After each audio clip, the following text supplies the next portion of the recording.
मेरा शौहर कहता है कि सिर्फ बीवी ही बच्चों की परवरिश की जिम्मेदार है, क्या ये बात सही है? भाई परवरिश के दोनों जिम्मेदार हैं, लेकिन नेचर ऑफ परवरिश मुख्तलिफ है।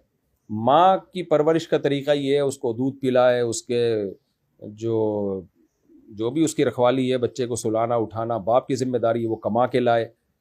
फिर इसी तरह तरबियत तो दोनों ने मिलकर करनी है, यानी अच्छी बातों की तलकीन वो तो माँ भी करेगी, बाप भी करेगा।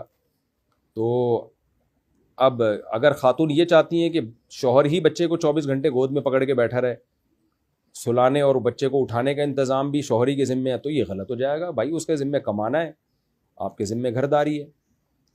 तो फिलिपाइन में उल्टा होता है कि शौहर बच्चे पालता है, बीवी कमा रही होती है। तो किसी के यहाँ सेटअप ही यही चल रहा है, तो एक अलग बात है।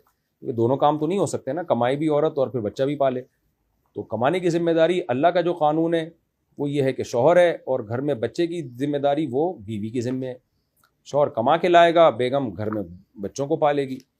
तो ये तरीका है इस्लामी तरीका। हाँ बिल्कुल ही बच्चों से दस्तबरदार हो जाना। बात शौहर क्या करते हैं, बीवी का हाथ ही नहीं बटाते। बच्चा रो रहा है भाई, बीवी बेचारी थकी हुई है, तो आप गोद में उठा लो यार उसको थोड़ी देर के लिए, थोड़ा लेके बाहर घूम जाओ ताकि उस बेचारी को थोड़ा सा सुकून मिले। बाज़ आदमी इसमें बड़ी शिद्दत करते हैं। बस वो इस्लाम का एक हुक्म के बच्चे पालना तुम्हारी जिम्मेदारी है, तो मैं हाथ भी नहीं लगाऊंगा बच्चों को, बिल्कुल ऐसे रिजर्व रहते हैं। तो ये गलत है। ये बच्चा आपका भी है भाई, ठीक है। ज़्यादातर तो वही पालेगी, माँ ही पालेगी, आप कमाने में और दूसरे कामों में मशगूल हैं। लेकिन कभी ज़रूरत हो, बच्चा बाज़ दफ़ा इतना तंग करता है, माँ पूरी रात सो नहीं पा रही होती है, तो यार थोड़ा सा आप उठा लो, उस माँ पे तरस खाओ।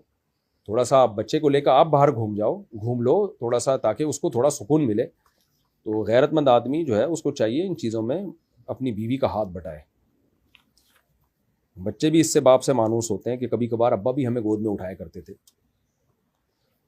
याद रहता है बच्चों को, ये सब बातें याद रहती हैं।